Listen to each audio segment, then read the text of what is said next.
4 দিনের রাষ্ট্রীয় সফর শেষে চীন থেকে দেশের পথে প্রধানমন্ত্রী তারেক রহমান। আর এই মুহূর্তে হযরত শাহজালাল আন্তর্জাতিক বিমানবন্দরে আছেন সহকর্মী শাহিন আলম। সরাসরি যাচ্ছি তার কাছে। শাহিন, নিশ্চয়ই শুনতে পাচ্ছেন।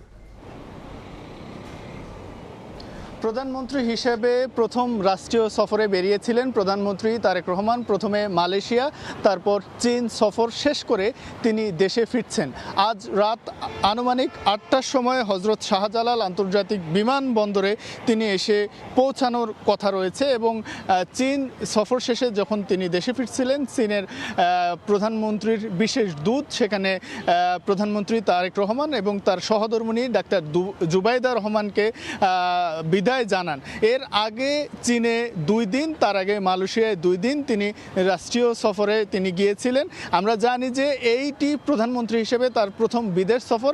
এই সফরটি নানা কারণে বেশ গুরুত্বপূর্ণ এবং চীনে তিনি একটি অর্থনৈতিক সম্মেলনে যোগ দিয়েছেন। আমরা জানি যে সেখানে বাংলাদেশ এবং চীন মালয়েশিয়ার সম্পর্ক উন্নয়নে বেশ কিছু সমঝোতা স্বাক্ষর সেখানে স্বাক্ষরিত হয়েছে।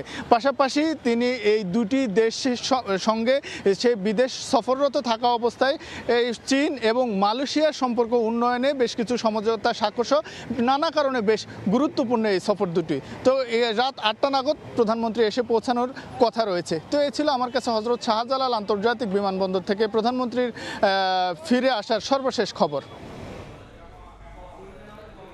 বিমানবন্দর থেকে যুক্ত হয়েছিলেন সহকর্মী শাহিন আলম, জানাচ্ছিলেন প্রধানমন্ত্রীর ফিরে আসার খবরাখবর।